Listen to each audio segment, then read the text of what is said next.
अस्सलामु अलैकुम वरहमतुल्लाहि वबरकातुहू।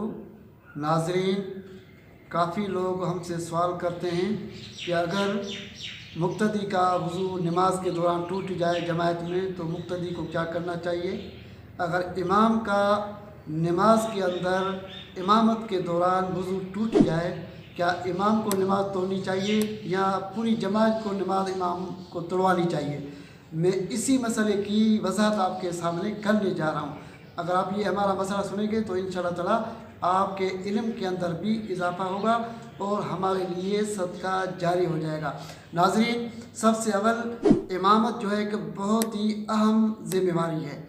तो इमाम उसको बनाया जाए जिसको नमाज के बारे में और शरई मसाइल के बारे में मालूमात हो, और उसके बाद इमाम उसको बनाया जाए जो कि तकवा का साहिब हो और अल्लाह की ज़ात बरक़ात का खौफ रखने वाला हो और उसकी इताअत करने वाला हो और उसके प्यारे महबूब करीम सल्लल्लाहु अलैहि वसल्लम की पैरवी करने वाला हो और सहाबा किराम की इज़्ज़त करने वाला हो और अहल बैत इज़्ज़ाम की भी इज़्ज़त और तौक़ीर करने वाला हो।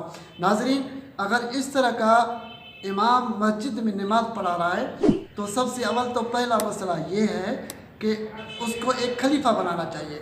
खलीफा यानी जिसको हम नायब इमाम भी कह सकते हैं या मुअज्जिन भी कह सकते हैं, लेकिन उसको इतना इल्म होना चाहिए कि नमाज के दौरान अगर इमाम का वज़ू टूट जाए तो फिर वो मुसल्ले पर खड़ा होकर बकिया नमाज जमात को पूरी करा सके।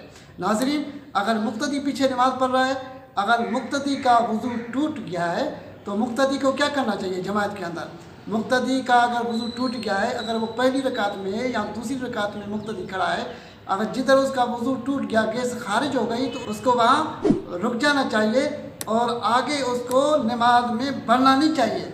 रुकने के बाद जैसे ही जमात सद्दे में जाए तो देखे अगर जगह निकलने की गुंजाइश बन रही है तो वहाँ से पीछे निकल जाए वज़ू खाने की तरफ और वज़ू करके फिर दोबारा जमात के अंदर शामिल हो जाए। अगर उसी जगह पे वो जगह खाली है तो उधर शामिल हो जाए। अगर उसी जगह पे जमात ने आपस में जो है कि मिलकर जगह को मुकम्मल और पुर कर लिया है तो पीछे जिधर भी उसको जगह मिल जाए तो वहाँ पर खड़ा हो जाए। अगर इमाम का वज़ू टूट जाए जो इमामत करा रहा है, क्योंकि ये इमामत कराना बहुत मुक़द्दस पेशा है, क्योंकि वो इमामत करने वाला जो शख्स है अल्लाह की ज़ात बरक़ात उसके दरवाज़े का अहम खिदमतकार है और जमायत की तरफ से जो कि अहम ज़िम्मेदारी उसके ऊपर दी गई है, माली वालों की तरफ से उसके ऊपर अहम ज़िम्मेदारी है और जमायत का पूरा वज़न उसके ऊपर है। क्योंकि नमाज के अंदर अगर इमाम का वज़ू टूट जाता है पहली रकात में या दूसरी रकात में या तीसरी रकात में या चौथी रकात में, तो फिर अब इमाम को क्या करना चाहिए। अगर क़याम में है तो इमाम जो है कि सीधा हाथ अपने नाक के ऊपर रखेगा और नाक को बंद कर देगा, अपने सर को नीचे झुकाएगा और दूसरे हाथ से खलीफे को इशारा करेगा मुसल्ले की तरफ बढ़ने का। फिर जो खलीफा पीछे मुअज्जिन खड़ा है, नायब इमाम खड़ा है, उसको जैसे इशारा करेगा तो वो फिर फ़ौरन आस्ता आस्ता पाँव नहीं उठाएगा ज़मीन से।